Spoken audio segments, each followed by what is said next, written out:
Good morning. Good morning. The truth is, to preach on today's readings is very, very difficult. Difficult not because there is nothing to say, but difficult because the reality of what needs to be said is such that, beginning from myself, I fall short woefully. I just finished reading a book. It's called The God Argument. It's actually written by an atheist. In his book, he was trying to make an argument for the non-existence of God. And one of the comments or statements he made in the book was that Christ preaches an impossible ideal. That if you look at the Gospels, the ideals that Christ brings forth are just impossible for any human being to live by. Forgetting the fact that Christ himself lived by the same ideals that he preached. And as I was reflecting on the readings today, several people came to mind, but I thought about Dr. King. A man who was intelligent, was able to mobilize an entire community of people. And then I'm sure we all remember the movie Selma. On that fateful march,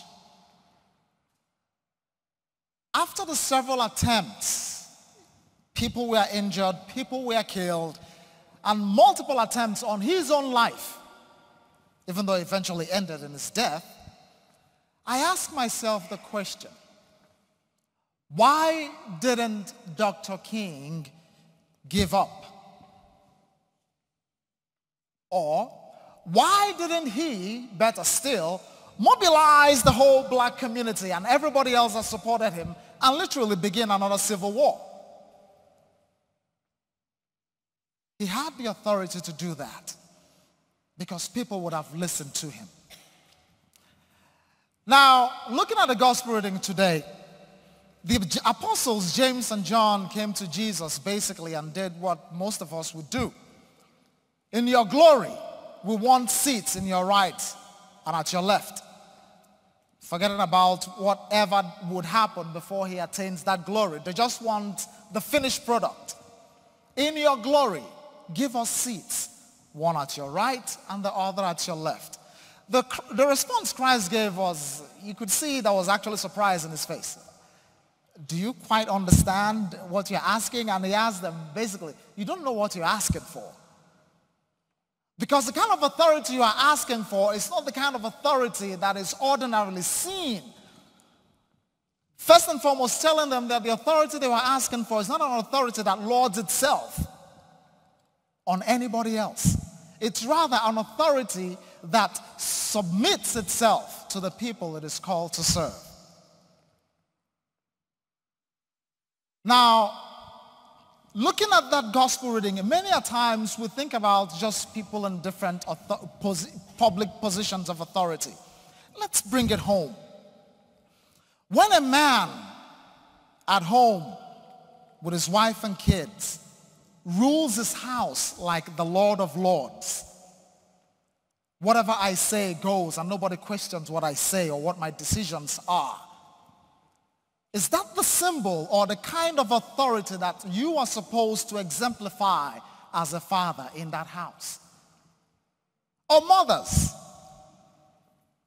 Sometimes it happens that a woman is actually the person that brings in the bigger check in the household. She makes more money than the husband. And then, because she makes more money, she now decides to say that whatever I say in this house goes. Nobody else's opinion counts or matters. Is that the kind of authority that she is called to exemplify? As a woman, yes. Yes, she is the breadwinner in the house. But sometimes, or what Christ is teaching me and you today is this, that when we have those authorities, or when authority is given us, it's God's gift and God's grace.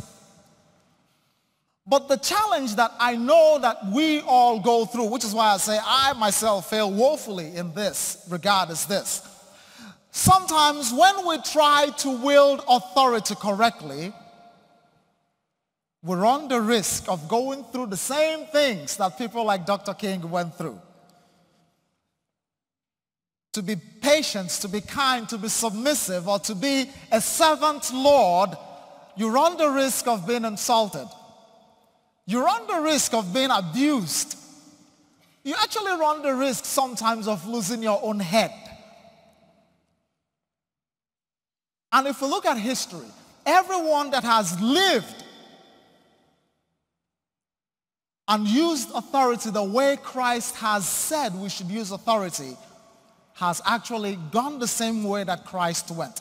Christ died on the cross. Dr. King was assassinated. Gandhi was assassinated. Go through history. Men, women who tried to live the way Christ taught or taught us to live ended in the grave. Consequently, seeming to portray the picture, like this man Grayling said in his book, that the ethics or the teachings or morality of Christ is an impossible morality. But it is not. And that's why this song was so apropos, Grace. The devil tried to kill me, tried to rob me of my joy, tried to literally destroy me. When I'm in my household as the man or as the woman of the household,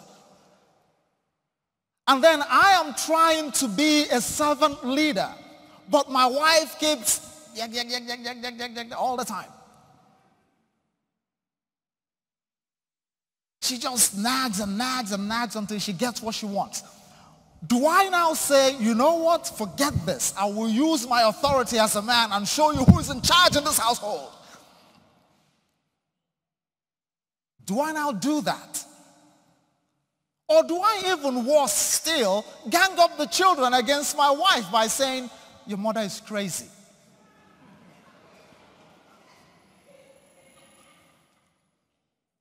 Or do I still hold on to grace? Knowing that the authority that has been given me, it's an authority that should be a servant authority, and still serve my household in spite of the nagging and the sleepless nights. Or as a woman, the same thing. You make the most money in the house. You pay the bills. You feed the children and clothe them. You literally pay the mortgage, everything. You actually put gas in the cars that you guys have. And then here comes this guy after he is drunk on your money.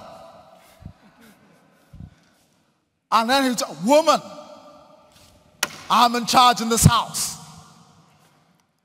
And then because you've taken this for 2, 3, 5, 6 years, 10 years, you're like, you know what? Enough is enough.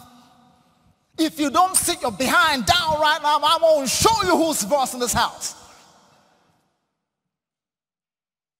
What do we resort to? To the violence that comes naturally or easily to some of us, or to the destruction of the person's name and image that comes easily to some of us. The authority, the different forms of authority that we have been given and that we have, comes from God. That is the prime thing we need to first and foremost understand. And when we now understand that, we can now hold on to grace. Because to be honest, it is not easy.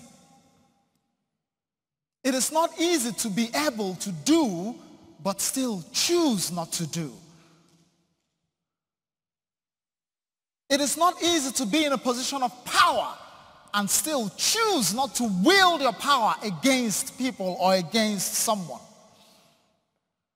It is not easy to have the means and the wherewithal to literally put someone in their place, but still choose not to do that. Grace.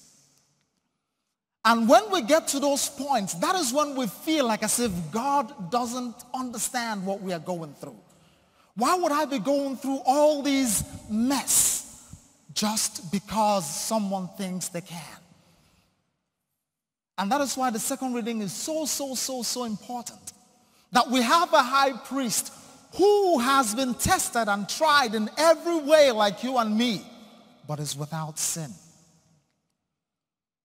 Let us therefore approach the throne of grace, knowing that we'll receive mercy. It is not easy, but it is doable. Holding on to grace, holding on to that high priest of ours who has gone through worse than we are going through, but still chose not to wield his authority and his power in a way to subjugate others. Let us pray and ask for that grace to hold on to Christ, to hold on to his grace and graces, so that we may be able as well to use our own God-given authorities well, especially when the chips are down. God bless us.